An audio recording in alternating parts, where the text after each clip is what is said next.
आज बिहार विधानसभा निवडणुकीचा निकाल लागणार आहे। यामध्ये कुणाचा निकाल लागतो आणि कुणाला राजगादी मिळणार आहे हे ठरेल। गेल्या वेळी 1.5 ते 1.5% मतदानाचा फरक असल्याने तसेच काँग्रेसचे प्रदर्शन अपेक्षेप्रमाणे न झाल्यामुळे राजदच्या हातून सत्ता गेली। यावेळी मतदानाचे जे आकडे आले आहेत त्यावरून पूर्वीपेक्षा जास्त मतदानामध्ये अंतर राहणार आहे हे नक्कीच। एनडीए आणि इंडिया या दोघांच्याही विरोधात ही निवडणूक एकजुटीने लढवली होती। अनेक दिवसापासून नितीश कुमार आजारी आहेत, त्यांची तब्येत बरोबर नाही, त्यांना काहीतरी गंभीर आजार आहे अशा बातम्या मुद्दाम पेरण्यात आल्या। यावेळी आपलाच मुख्यमंत्री होईल असं भारतीय जनता पक्षाचा दावा होता, पण एकूण नितीश कुमार यांची देहबोली पाहता ते ज्या प्रकारे आपल्या पक्षाच्या कार्यालयात आज फेरफटका मारून आले त्यावरून त्यांच्या तब्येतीची अफवा ही हवेत उडून गेलेली आहे।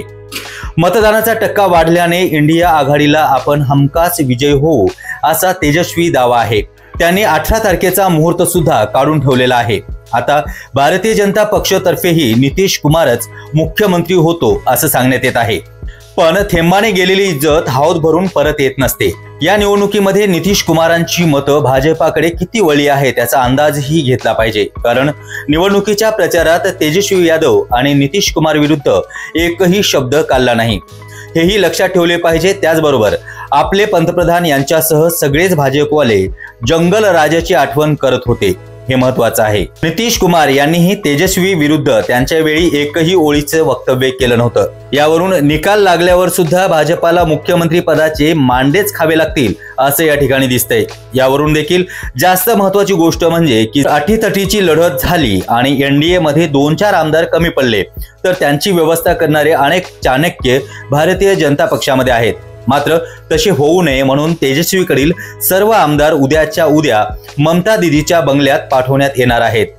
काँग्रेसचे आमदार आजकाल नेहमीच फुटतात, त्यामुळे काँग्रेसच्या आमदारांनाही डायरेक्ट विमानतळावरती बोलवण्यात आलं आहे। त्यांची रवानगी बहुधा तेलंगणा किंवा कर्नाटक राज्यामध्ये देखील होऊ शकते।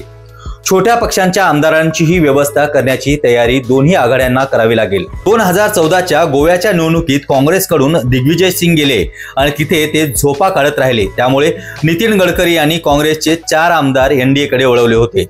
बिहारच्या या निवडणुकीत एक बाब मात्र पक्की आहे की क्रमांक 1 वरती तेजस्वी, क्रमांक 2 वरती नितीश कुमार राहणार आहेत।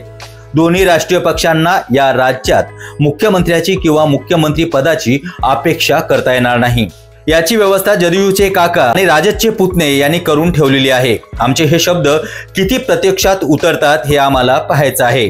शेवटी काय तर जे निवडून येतील त्यांनाच आमची जनता सलाम करत असते।